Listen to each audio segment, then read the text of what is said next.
2 News Oklahoma weather.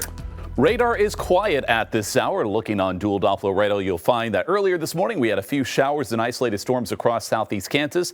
Those have quickly faded away and we're left with nothing but partly cloudy skies out there. And radar shows the last of those sprinkles exiting Ottawa County about an hour ago.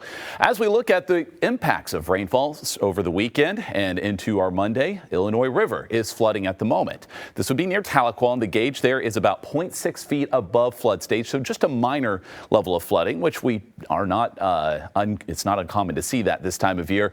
And it will be rising maybe a bit further, as much as maybe half a foot to about 12.5 feet later tonight. And then we'll start to see that dropping off. Just be aware, those low-lying spots around the river might be flooding, so turn around, don't drown, don't attempt to go into that flood water.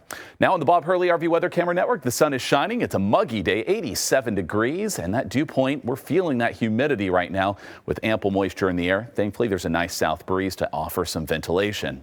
Temperatures range from about 85 in Coffeyville to 87 in Tulsa and Muskogee. Most of us there in the mid-80s, but feeling like it's much hotter, more like the lower and mid-90s for many spots. So already feeling the heat, and that will intensify into the afternoon with actual highs running in the lower 90s. This should put the heat index closer to 100 to 105, especially for areas north of I-40, but just about anywhere dealing with that heat that we've not seen for quite some time. So take those heat precautions.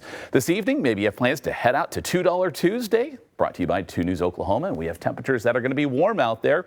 There will be that nice south breeze, and it should be dry for the game. So good news wherever you sit. You just might want to find the shade initially. Future track and radar, though, does show a break in the heat coming our way. It may take a few days to arrive. Storm activity well to our west this evening. That should fade away before it reaches us. Tomorrow morning, sprinkles to our north, but generally dry area wide.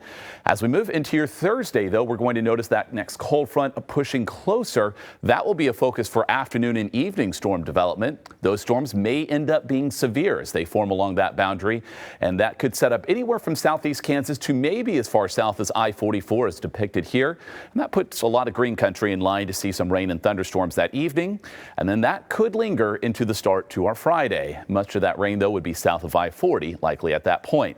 So back to Thursday, our chance of severe weather is highest in the far northeast corner of our viewing area. Hail, maybe a little larger than quarters, perhaps. Winds gusting up to 70 miles per hour.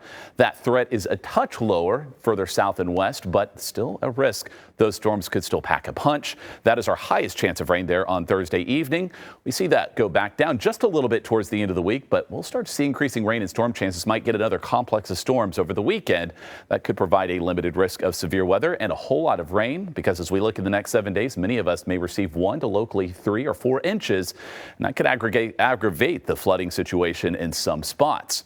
Tomorrow, much like today, starting off in the upper 70s, ending up in the low 90s, and we'll see those 90s give way back to the 80s for the end of the week, with increasing rain chances there on Thursday, and again over the weekend, getting even cooler as we head into next week with highs back to the low 80s.